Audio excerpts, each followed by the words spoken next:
إن الحمد لله نحمده ونستعينه ونستغفره ونؤمن به ونتوكل عليه ونعوذ بالله من شرور أنفسنا ومن سيئات أعمالنا من يهده الله فلا مضل له ومن يضلله فلا هادي له ونشهد أن لا إله إلا الله وحده لا شريك له ونشهد أن سيدنا ومولانا محمدا عبده ورسوله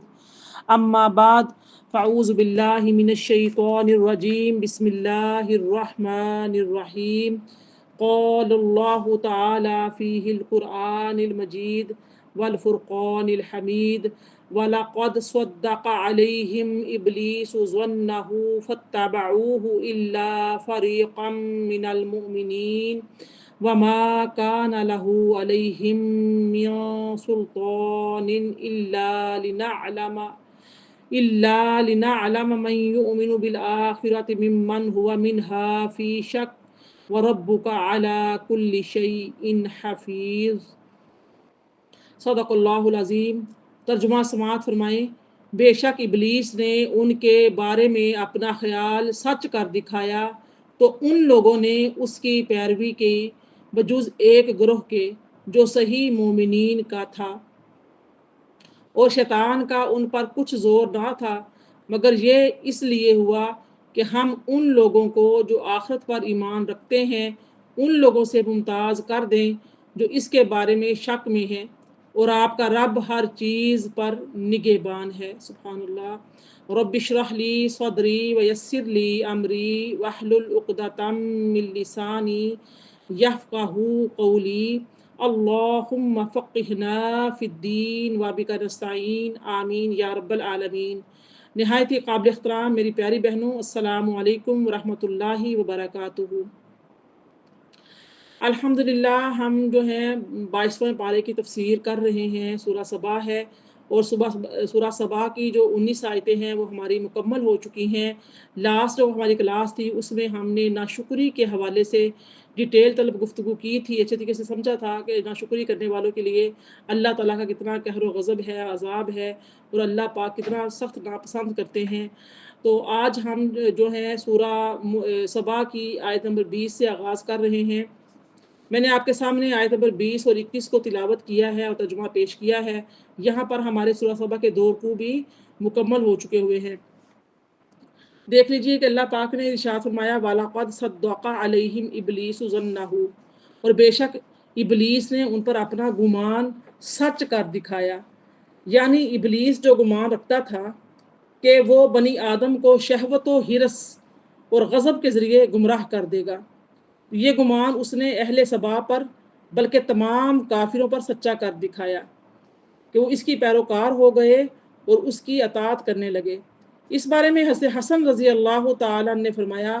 کہ شیطان نے کسی پر تلوار نہیں کھینچی، نہ کسی پر کوئی کوڑے مارے، بلکہ جھوٹے وعدوں اور باطل امیدوں سے اس نے اہل باطل کو گمراہ کر دیا۔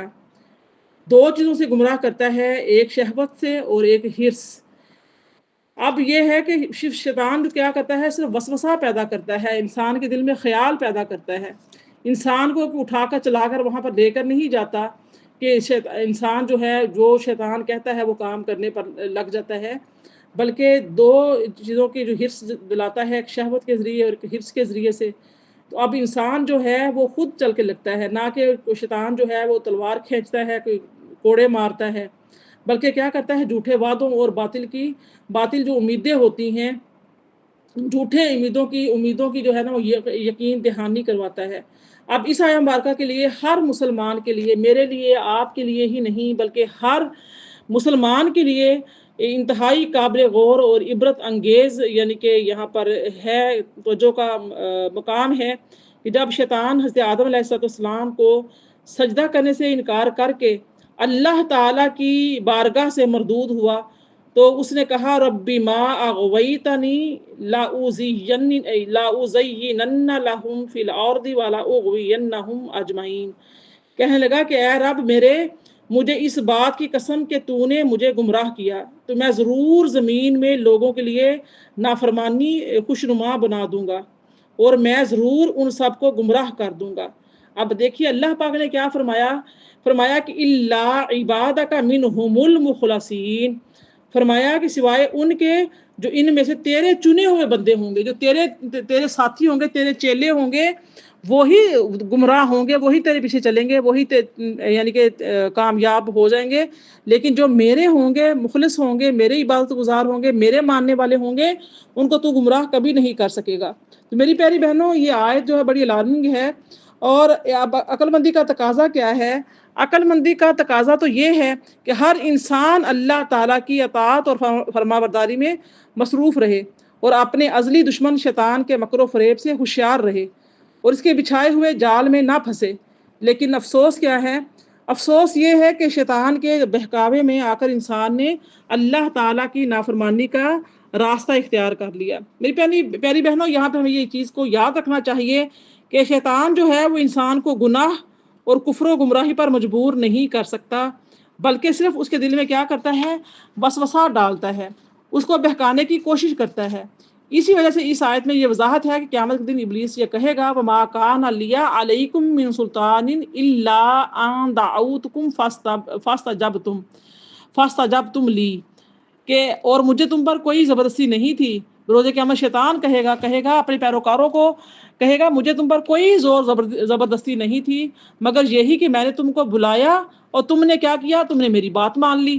ٹھیک ہے، میں نے صرف وسوسہ پیدا کیا تھا، تمہیں صرف آئیڈیا دیا تھا، تمہارے اندر خیال پیدا کیا تھا کہ ایسے کر لو ایسے کر لو، اور تم میرے پیچھے پیچھے چل پڑے۔ وہ کہے گا میں تمہیں نہیں کہا تھا کہ تم ایسا کرو، یعنی کہ میرا کوئی تمہارے اوپر زور نہیں تھا، زبردستی نہیں تھی۔ ٹھیک ہے، میں نے جیسے ابھی حسن کی میں نے حدیث مبارکہ آپ کو سنائی ہے، وہ فرماتے ہیں کہ شیطان نے کوئی تلوار یا تیر نہیں کھینچا ہوا انسان کے اوپر، یا اس کے اوپر یعنی کہ کوئی ایسا کوڑے برساتا ہے مار مار کے اس کو ہانک کے لے کر جاتا ہے اس طرف، نہیں، وہ صرف شیطان وسوسے پیدا کرتا ہے۔ انسان کے اندر جو دنیا کی ہرس بس گئی ہے، ہرس ہے، ہوس ہے، لالچ ہے، جھوٹی امیدیں ہیں، انسان اس کے اوپر چل نکلتا ہے اس کے پیچھے تو پھر برباد ہوتا ہے۔ تو لہٰذا اس فریبی سے ہر مسلمان کو ہر وقت بہت ہوشیار رہنے کی ضرورت ہے۔ اللہ پاک ارشاد فرماتا ہے وَلَا يَغُرَّنَّكُمْ بِاللَّهِ الْغَرُورُ، اور ہرگز بڑا فریبی تمہیں اللہ کے بارے میں فریب نہ دے۔ تو اللہ تعالیٰ ہمیں شیطان کے مکر و فریب سے بچنے اور اس کے فریب کاریوں سے ہوشیار رہنے کی توفیق عطا فرمائے۔ فرمایا فَاتَّبِعُوهُ إِلَّا فَرِيقًا مِّنَ الْمُؤْمِنِينَ، تو مومنوں کے ایک گروہ کے علاوہ اس کے پیروکار ہو گئے، یعنی اہل سبا کا ذکر ہے۔ اہل سبا کا میں نے سارا لاسٹ جو لیکچر جنہوں نے نہیں سنے وہ سنے کہ میں نے اہل سبا کا جو ذکر کیا، حضرت داؤد علیہ السلام کا، حضرت سلیمان علیہ السلام کا جو ذکر پیچھے پڑا ہے ہم نے، اس کا دیکھیے کہ کیسے کہ سبا کے جو لوگ تھے ناشکری میں پڑ گئے، شیطان نے ان کو بہکا دیا، تو کس طریقے سے وہ تباہ و برباد ہوئے۔ یعنی اہل سبا نے شرک و معصیت میں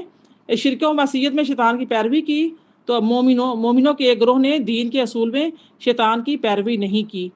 تو آگے دیکھیے آیت نمبر 21 کو وَمَا كَانَ لَهُ عَلَيْهِم مِّن سُلْطَانٍ إِلَّا لِنَعْلَمَ مَن يُؤْمِنُ بِالْآخِرَةِ مِمَّنْ هُوَ مِنْهَا فِي شَكٍّ وَرَبُّكَ عَلَىٰ كُلِّ شَيْءٍ حَفِيظٌ۔ کیا تھا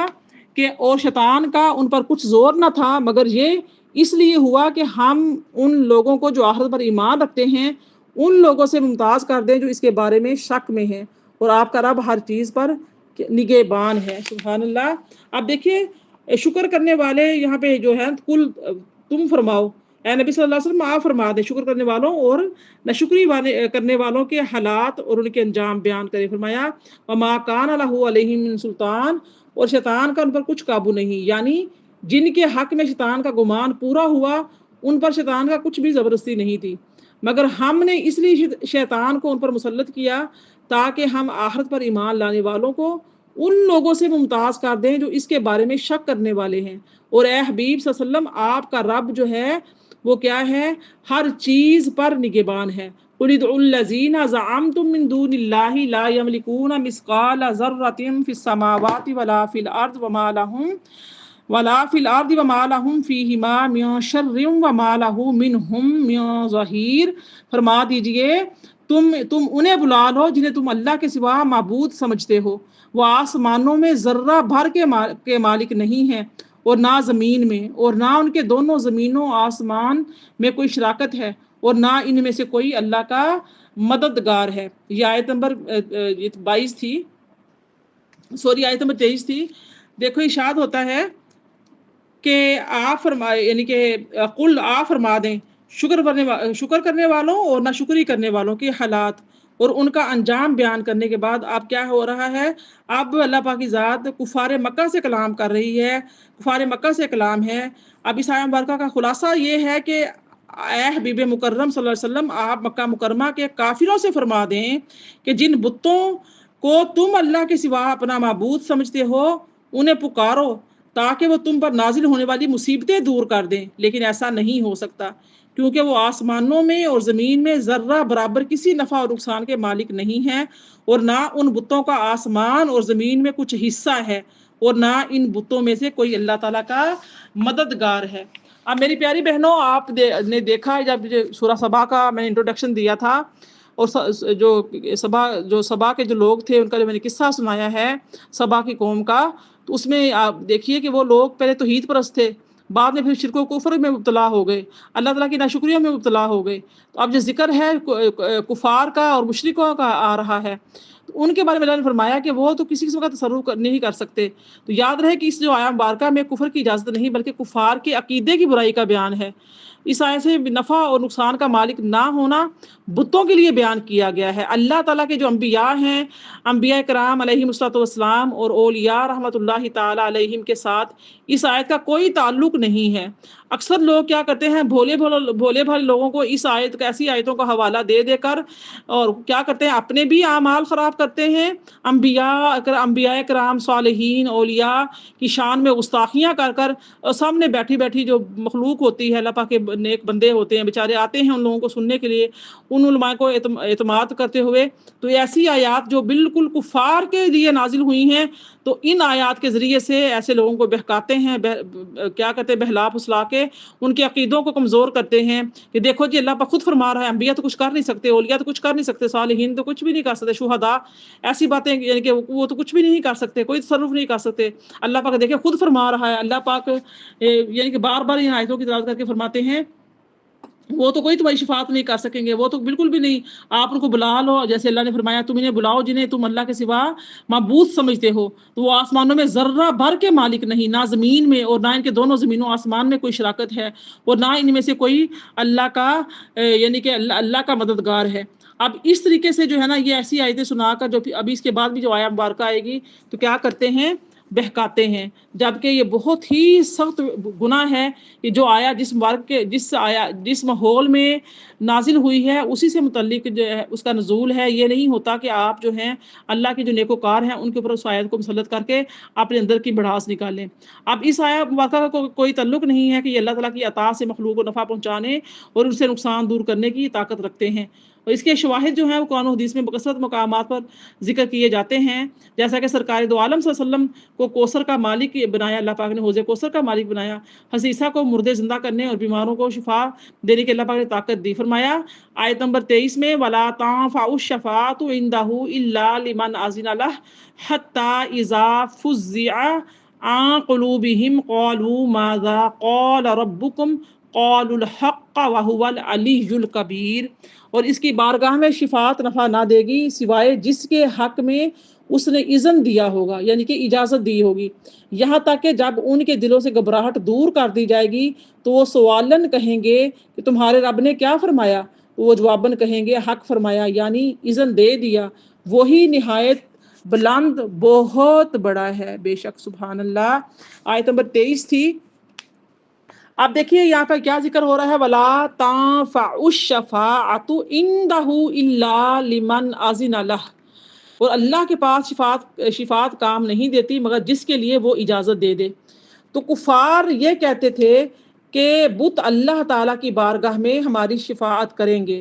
ان کا رد کرتے ہوئے اللہ تعالیٰ نے ارشاد فرمایا کہ قیامت کے دن اللہ تعالیٰ کے پاس صرف اسی کی شفاعت کام دے گی جس کے لیے وہ شفاعت کرنے کی اجازت دے دیں،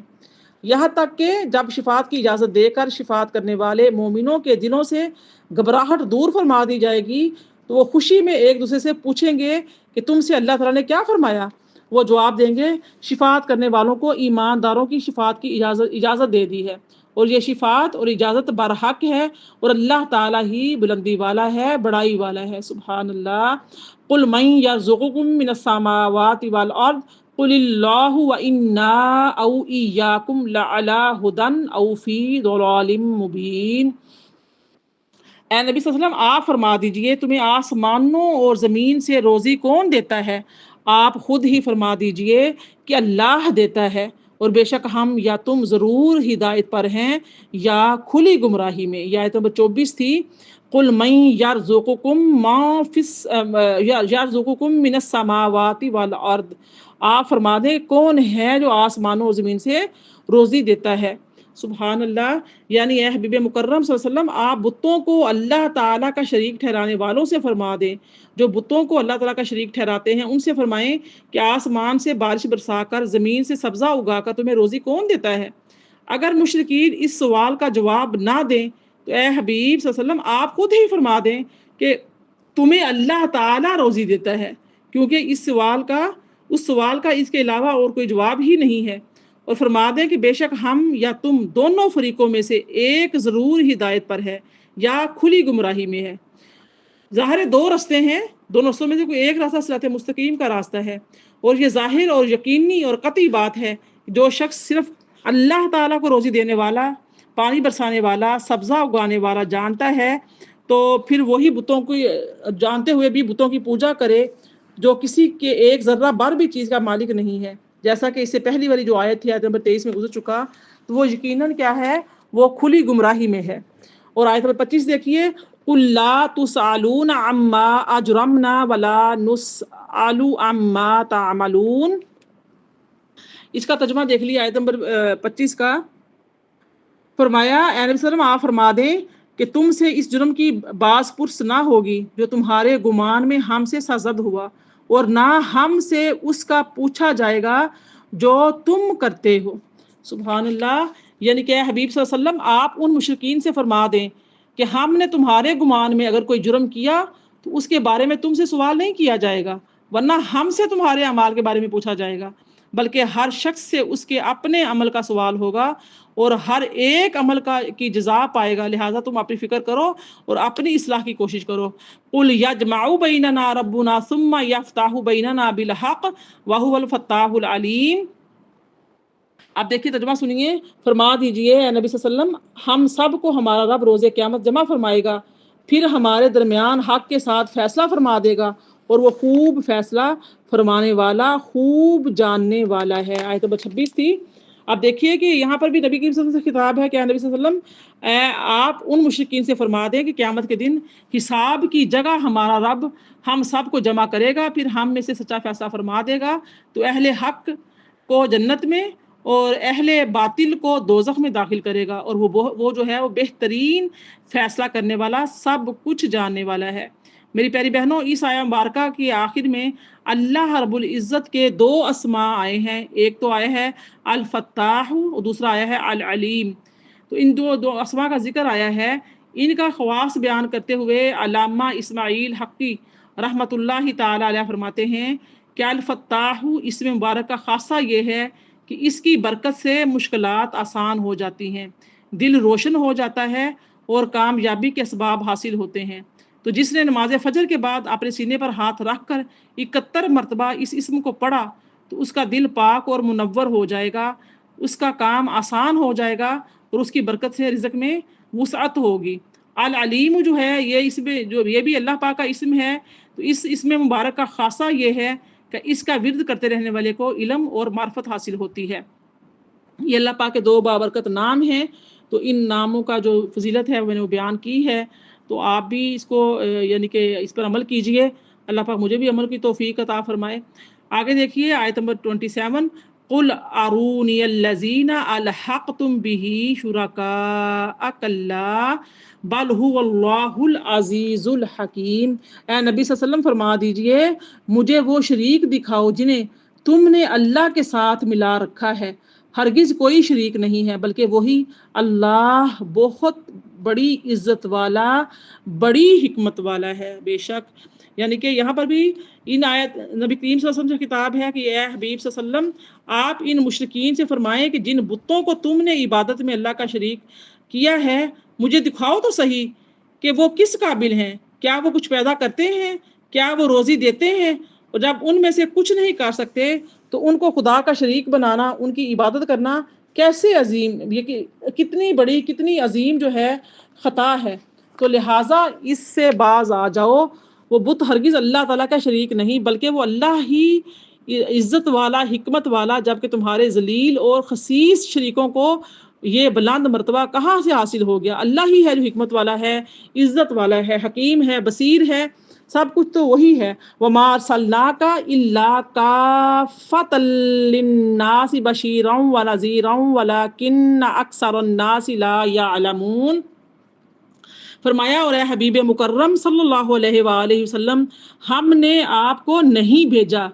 مگر اس طرح کہ آپ پوری انسانیت کے لیے خوشخبری سنانے والے اور ڈر سنانے والے ہیں، لیکن اکثر لوگ نہیں جانتے. یہ آیت نمبر 28 تھی سورہ سبا کی. وَمَا أَرْسَلْنَاكَ إِلَّا كَافَّةً لِلنَّاسِ بَشِيرًا وَنَذِيرًا. یعنی کہ اے حبیب صلی اللہ علیہ وسلم ہم نے آپ کو صرف آپ کی قوم کے مشرکین کی طرف ہی رسول بنا کر نہیں بھیجا بلکہ آپ کو عربی، عجمی، گورے، کالے تمام لوگوں کی طرف رسول بنا کر بھیجا ہے، اور ایمان والوں کے لیے اللہ تعالیٰ کے فضل کی خوشخبری دینے والا اور کافروں کے لیے اس کے عدل کا ڈر سنانے والا بنا کر بھیجا ہے. لیکن بہت سے لوگ اس بات کو نہیں جانتے اور اپنی جہالت کی وجہ سے آپ صلی اللہ تعالیٰ علیہ وآلہ وسلم کی مخالفت کر رہے ہیں. تو میری پیاری بہنوں، اب اس آیا مبارکہ سے ہمیں کیا معلوم ہو رہا ہے؟ معلوم یہ ہوا کہ نبی کریم صلی اللہ علیہ وآلہ وسلم کی رسالت جو ہے وہ عامہ ہے، تمام انسان اس کے احاطے میں ہیں، خواہ وہ گورے ہیں یا کالے ہیں یا عربی ہیں، عجمی ہیں، پہلے ہیں یا بعد والے ہیں، سب کے لیے تا قائم قیامت تک کے لیے، تمام انسانیت کے لیے آپ صلی اللہ علیہ وآلہ وسلم اللہ کے رسول ہیں، اور وہ سب آپ کے امتی ہیں جتنے بھی لوگ ہیں تا قائم قیامت تک آنے والے. میری پیاری بہنوں، اس بارے میں حضرت جابر بن عبداللہ رضی اللہ تعالیٰ عنہ روایت کرتے ہیں، فرماتے ہیں کہ نبی کریم صلی اللہ علیہ وآلہ وسلم نے ارشاد فرمایا مجھے 5 چیزیں ایسی عطا فرمائی گئیں جو مجھ سے پہلے کسی نبی علیہ السلام کو نہیں دی گئیں.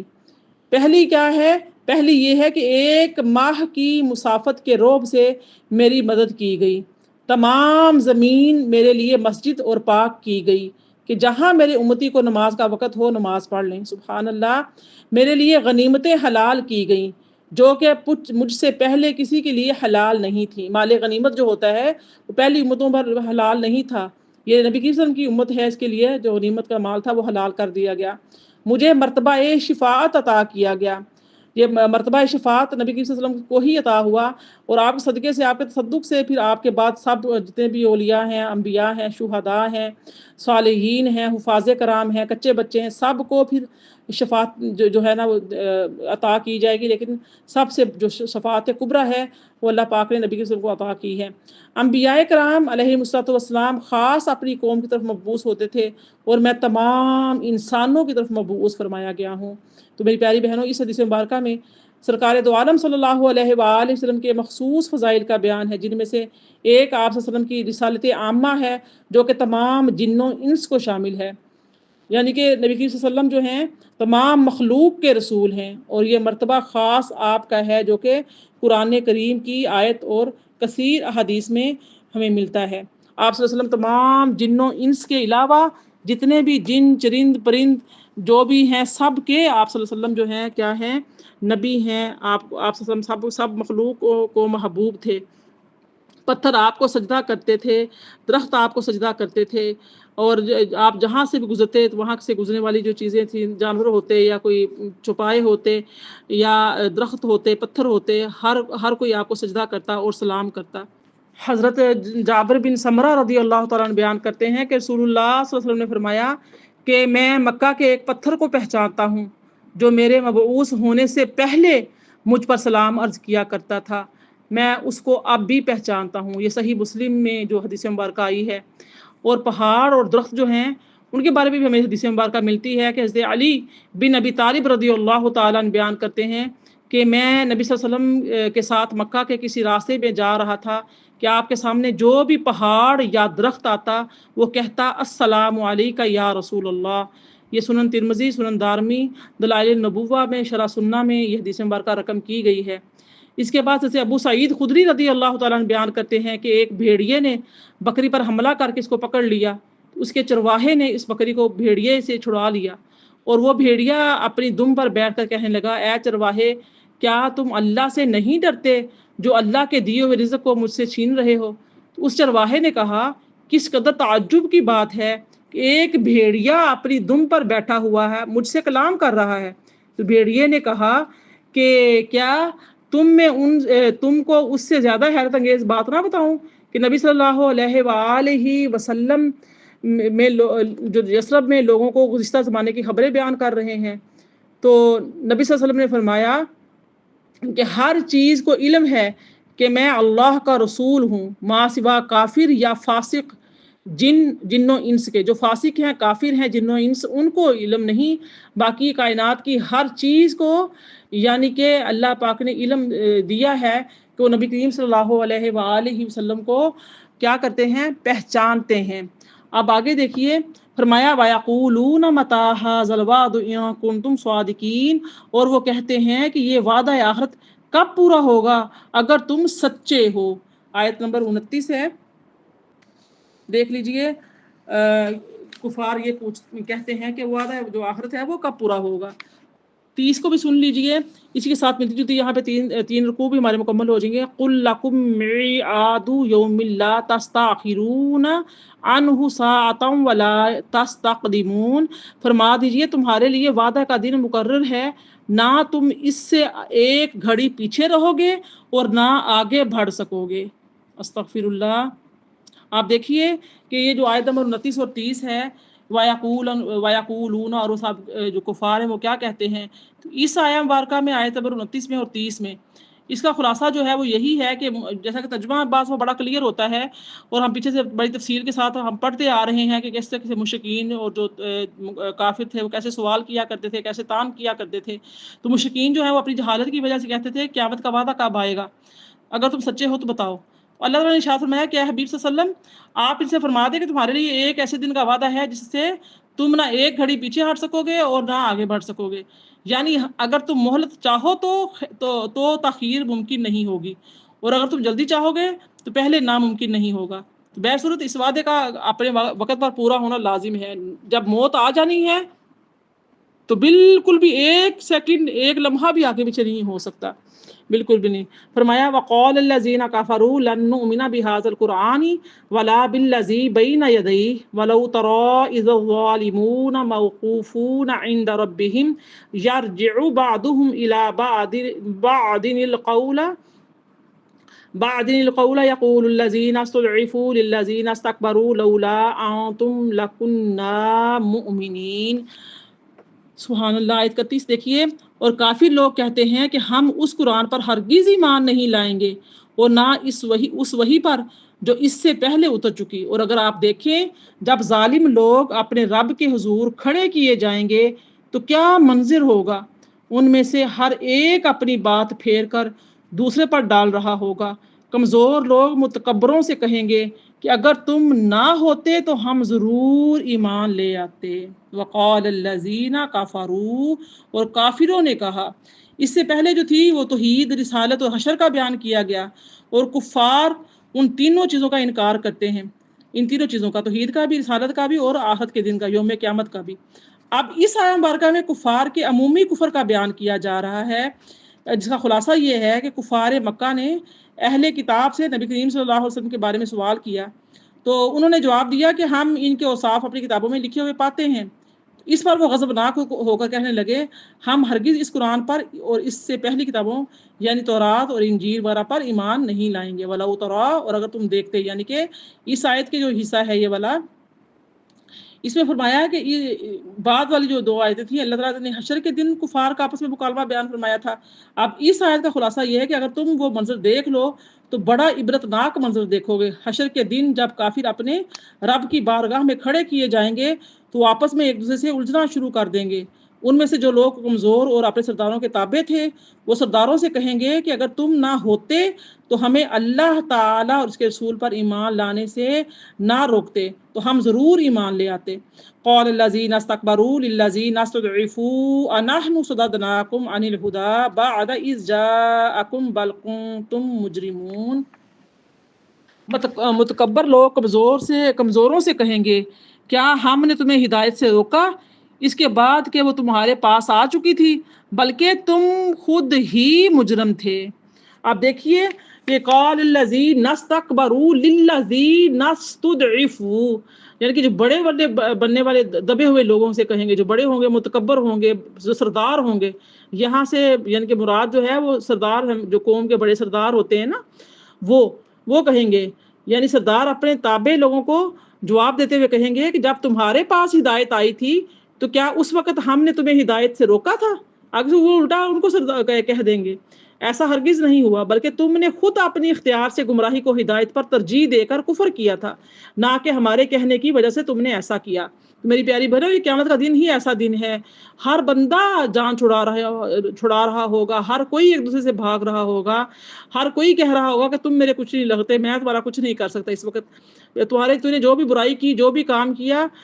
تو نے خود اپنی سوچ سے، اپنی فکر سے، اپنے یعنی کہ اپنے بل بوتے بھی کیا ہے۔ ہم نے تمہیں نہیں کہا تھا، ہم نے صرف رستہ دکھایا تھا، ہم نے کہا تھا بس یہ چیز کر لو اور تو نے کر لی، ٹھیک ہے۔ تو نفس میں جو خیالات آتے ہیں، ان خیالوں پر پہرا دیجئے، توجہ دیجئے کہ ہم اندھی پیروی تو نہیں کہ اپنے نفس کی کر رہے۔ شیطان وسوسہ ڈالتا ہے، وہ بس کہہ دیتا ہے ایسے نہیں کہو، ایسے نہیں کرو، ایسے کہہ دو، تو بس شیطان نے وسوسہ ڈالا تو بس ہماری حرکتیں شروع ہو گئیں، باتوں میں جھوٹ شروع ہو گیا، ملاوٹ شروع ہو گئی، بے راہ روی کے شکار ہو گئے، وقت فضول ضائع کر لیا، نمازیں جاتی رہیں، قرآن کی تلاوت کرتے ہفتے گزر گئے، پتہ ہی نہیں چلا، بس ٹھیک ہے غفلت میں دن گزار دیا، راتیں گزار دیں، اور جب قیامت موت کا لمحہ آیا قریب، سب کچھ جب ہر چیز کھل گئی، آسمان کے دروازے کھل گئے، اب روح نے پرواز کرنا ہے، جسم سے جان نکلنی ہے، فرشتے کھڑے ہو گئے آ کر، اب سارے لمحات یاد آ رہے ہیں، اب وہ گیا وقت ہاتھ نہیں آ رہا، اب چاہت ہو رہی ہے کہ اللہ کرے کہ وہ وقت ہمارے ہاتھ آ جائے، ہم کچھ کر سکیں، کچھ کر لیں، لیکن وہ وقت گزر گیا، ہاتھ میں نہیں آئے گا، ہر بندہ ایک دوسرے سے جان چھڑائے گا۔ یہ تو کفار کا حال بیان کیا جا رہا ہے کہ جو ان کے قوم کے بڑے بڑے سردار ہوں گے وہ کیا کہیں گے، وہ کہیں گے ہم نے تو نہیں کہا تھا کہ تم ایسا کرو، اور جنہوں نے خود اپنے ہاتھوں سے بت بنائے ہوئے ہوں گے وہ بت جو ہے وہ ان کے ساتھ ہی جہنم میں رسید کر دیے جائیں گے، جن کو وہ اپنا خدا مانتے تھے، نعوذ باللہ، اپنا سب کچھ مانتے تھے اور کہتے تھے جو کچھ بھی کرتے ہیں یہی کرتے ہیں، تو اب وہ بھی ان کے ساتھ دوزخ میں ڈال دیے جائیں گے، اور آگ کو بھڑکائیں گے، عذاب میں اور زیادہ وہ بھی اضافہ کریں گے۔ آگے ارشاد ہوتا ہے وَقَالَ الَّذِينَ اسْتُضْعِفُوا لِلَّذِينَ اسْتَكْبَرُوا بَلْ مَكْرُ اللَّيْلِ وَالنَّهَارِ إِذْ تَأْمُرُونَنَا أَن نَّكْفُرَ بِاللَّهِ وَنَجْعَلَ لَهُ أَندَادًا وَأَسَرُّوا النَّدَامَةَ لَمَّا رَأَوُا الْعَذَابَ وَجَعَلْنَا الْأَغْلَالَ فِي أَعْنَاقِ الَّذِينَ كَفَرُوا هَلْ يُجْزَوْنَ إِلَّا مَا كَانُوا يَعْمَلُونَ۔ آپ دیکھیں یہ آیت نمبر 33 ہے، پھر کمزور لوگ متکبروں سے کہیں گے بلکہ تمہارے رات دن کے مکر ہی نے ہمیں روکا تھا، جب تم ہمیں حکم دیتے تھے کہ ہم اللہ سے کفر کریں اور ہم اس کے لیے شریک ٹھہرائیں، اور وہ ایک دوسرے سے ندامت چھپائیں گے، جب وہ عذاب دیکھ لیں گے اور ہم کافروں کی گردنوں میں توق ڈال دیں گے اور انہیں ان کے کیے کا ہی بدلہ دیا جائے گا۔ وَقَالَ الَّذِينَ اسْتُضْعِفُوا لِلَّذِينَ اسْتَكْبَرُوا، اور دبے ہوئے بڑے بننے والوں سے کہیں گے، یعنی وہی بات پھر آ گئی ہے، جب سردار اپنے تابع لوگوں کی بات کا انکار کر دیں گے تو وہ لوگ اپنے سرداروں سے کہیں گے ہم مجرم نہیں ہیں بلکہ تم شب و روز ہمارے ساتھ فریب کرتے تھے اور ہمیں ہر وقت شرک پر ابھارتے تھے، جب تم ہمیں حکم دیتے تھے کہ ہم اللہ تعالیٰ کا انکار کریں اور اس کے لیے برابر والے ٹھہرائیں تو ہم اللہ تعالیٰ کا انکار کر دیتے تھے اور اس کے لیے شریک ٹھہرانے لگتے تھے۔ تو اس آیت میں کفار کے لیے یہ تنبیہ ہے کہ دنیا میں ان کا ایک دوسرے کی پیروی کرنا آخرت میں باہمی عداوت اور دشمنی کا سبب ہوگا۔ وَأَسَرُّوا النَّدَامَةَ، اور وہ دل ہی دل میں پچھتانے لگیں گے، ندامت کریں گے، پچھتائیں گے۔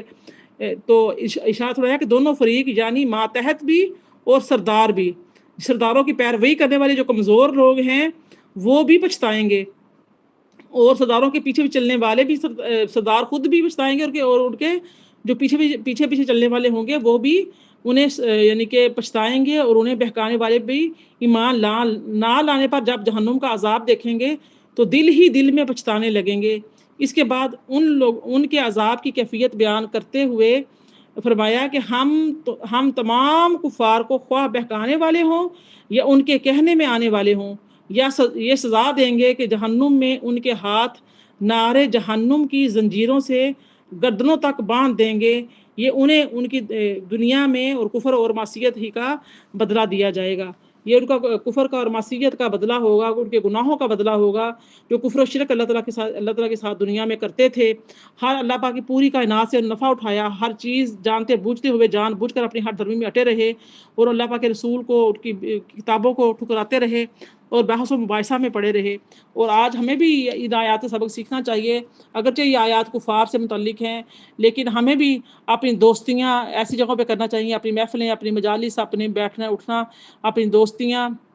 اپنے اوقات کار جو ہم وقت گزارتے ہیں وہ کن لوگوں سے گزارتے ہیں، کن لوگوں کی ہم اتباع کر رہے ہیں، سوچ سمجھ کے سنگتیں اختیار کرنی چاہیے، تعلیمات پر عمل کرنا چاہیے، تاکہ کل کو بروز قیامت ہمارے کام کوئی نہیں آئے گا، سوائے اچھے دوستوں کے، اچھی سنگتوں کے، نیک لوگوں کے صحبتوں کے سوا کوئی کام نہیں آنے والا۔ جو آج ہم گھنٹوں گھنٹے یہ موبائل لے کر بیٹھتے ہیں، وقت ضائع کر دیتے ہیں، راتیں ہماری ایسے گزر جاتی ہیں جاگتے جاگتے ٹک ٹاک دیکھتے، ادھر ادھر کی پتہ کون کون سے ایپ ہیں جو ہم دیکھتے رہتے ہیں، اور دیکھتے کر بس دل بہلاتے ہیں، وقت ضائع کرتے ہیں، لمبی ٹھان کے سوتے ہیں، اٹھتے ہیں تو کئی نمازیں نکل چکی ہوتی ہیں۔ سارا ہم نے اپنا وقت جو ضائع کرنا سیکھا ہوا ہے، ہمیں سیکھنا چاہیے کہ روز قیامت یہ سارے جتنی بھی صحبتیں ہیں، دوستیاں ہیں، ایسے سارے جو آلات ہیں جن کا استعمال کر کے ہم سے رات گزارتے ہیں، یہ سب کیا ہوگا، ہمارے خلاف گواہی دیں گے، نہ کہ ہماری شفاعت کریں گے۔ شفاعت کون کرے گا؟ علماء کرام کریں گے، انبیاء کرام کریں گے، اولیاء اعظام کریں گے، اچھے لوگ حفاظ کرام کریں گے۔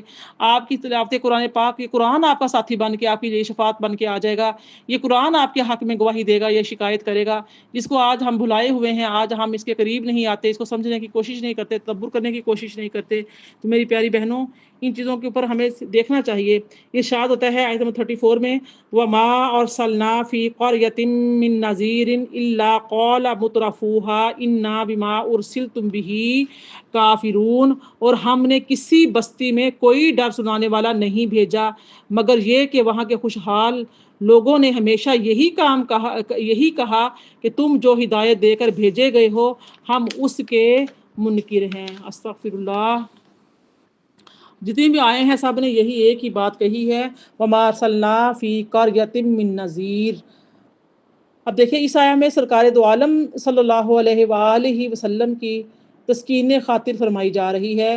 کہ آپ صلی اللہ علیہ وسلم ان کفار کی تکذیب و انکار سے رنجیدہ نہ ہوں، دکھی نہ ہوں، غمگین نہ ہوں، کیونکہ کفار کا انبیاء کرام علیہ السلام کے ساتھ یہی دستور رہا ہے۔ جتنے بھی انبیاء اور رسل اللہ رب العزت نے ان قوموں کی طرف مبعوث فرمائے ہیں،